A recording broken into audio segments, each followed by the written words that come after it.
कि job responsibilities मेरे को हैंडल करनी पड़ेंगी, क्या वो स्किल सेट है मेरे अंदर?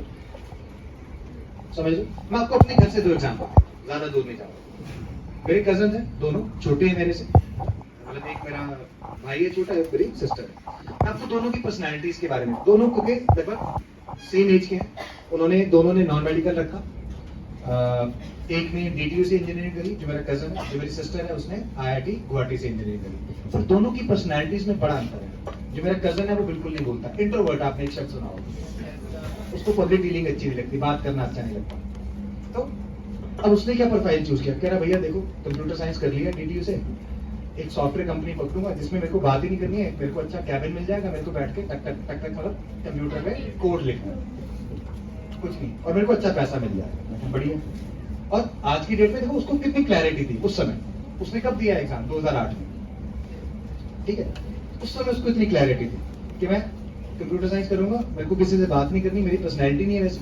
और उसने टारगेट वैसे सेट किया। आज की डेट में वो गूगल में है, US में सिलिकॉन वैली, आप लोगों ने सुना होगा, वहां पे बैठ के जॉब कर रहा है, बढ़िया पैकेज। और आज की डेट में भी वो जो होता है ना उसका प्रोफाइल, मतलब आज भी बात करोगे ना इतना शर्मा के बात करता, शादी भी होगी, सब हो गया, बट नेचर तो बंदे का वैसे ही है, समझ रहे? तो उसको कहते हैं अपनी पर्सनैलिटी को समझना कि मेरे लिए कौन सा करियर आने वाले समय में अच्छा हो सकता है।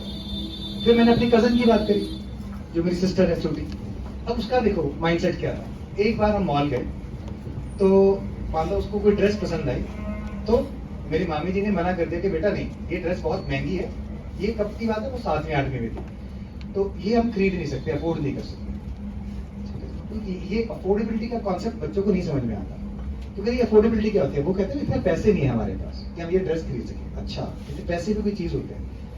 तो वो कह रही मैं लाइफ में इतना पैसा कमाना चाहती हूँ। मतलब उस बच्ची ने क्या ठाना उस समय, मेरे को इतना पैसा कमाना है कि अगर मैं कहीं पे भी कुछ खरीदने जाऊं, मेरे को सोचना ना पड़े वो चीज कितने अमाउंट की है, अगर मेरा मन है तो मैं ले सकूं।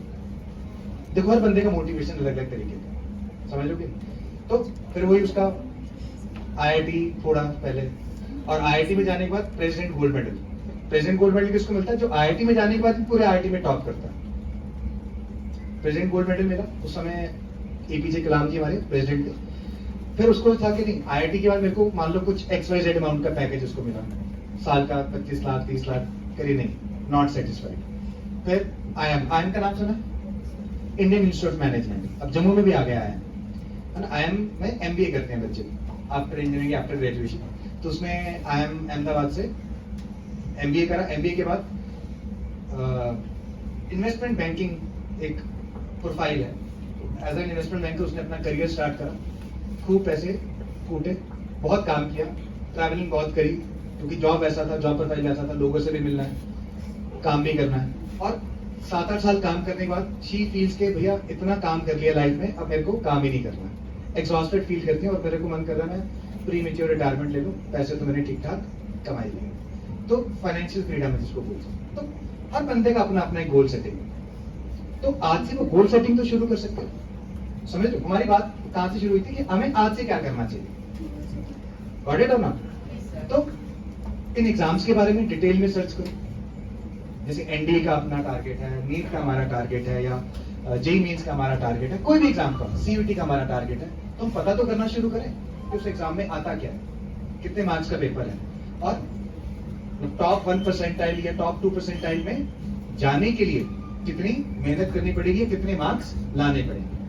जैसे अगर हम नीट की बात करें, इस साल आपको पता है जम्मू में कितना क्या आया है स्कोर? 720 में से 700, और जो 700 स्टूडेंट मार्क्स लाया वो BMC का स्टूडेंट था, नमन गुप्ता। मैं जम्मू डिवीजन की बात कर रहा हूँ। जम्मू डिवीजन में जो हाईएस्ट स्कोर आया इस साल नीट में 700, and that student has joined AIIMS Jodhpur. और उसके साथ एक और स्टूडेंट था हमारे साथ, आर्यांश, ही गॉट 680 मार्क्स, और उसने फिर ऑप्ट किया एम्स बठिंडा। और उसके बाद 2 स्टूडेंट्स और थे, 650 640, और बहुत सारे बच्चे थे ऐसे जिन्होंने GMC जम्मू ऑप्ट किया। मैंने कहा ना वो मेरिट वाइज है। सबसे पहले कौन से कॉलेजेस के लोग थे? एम्स के, फिर बाकी और कॉलेजेस गवर्नमेंट प्राइवेट इस तरीके से, ठीक है। तो अगर हमें कुछ आइडिया लगा कि अगर हमें एम्स में जाना है तो 720 में से 680 नंबर लाने पड़ेंगे, मोटा मोटा आइडिया, या 675 के आसपास हमें एम्स मिलेगा, उसके नीचे एम्स मिलेगा ही। समझ लो सारी बातें।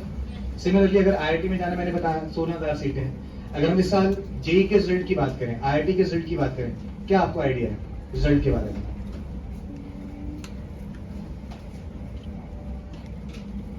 कुछ आइडिया नहीं। तो ये अवेयरनेस आना शुरू हुआ। आपको बताता हूँ, विद्या मंदिर क्लासेस की जो हिस्ट्री रही है पिछले 9 साल से, 9 years in a row without fail, best rank of the J&K, state की best rank Vidya Mandir classes आई आईआईटी से, मतलब जेई मेंस के एग्जाम, जेई मेंस और जेई एडवांस के एग्जाम। और इस साल की जो स्टेट टॉपर रहा तेजस, चाहे वो जेई मेंस हो या जेई एडवांस हो, और जो स्टेट टॉपर रहा हमारा, अमंग गर्ल्स भी स्टेट टॉपर हमारी है ये agenda, and among the boys भी स्टेट टॉपर हमारा तेजस।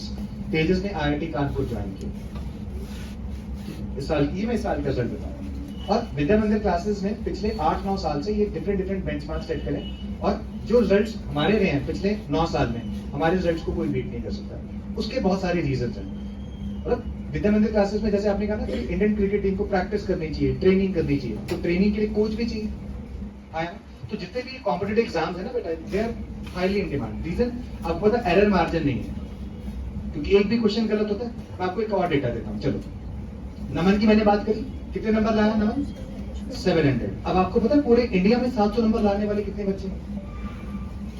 Exact 700 out of 750।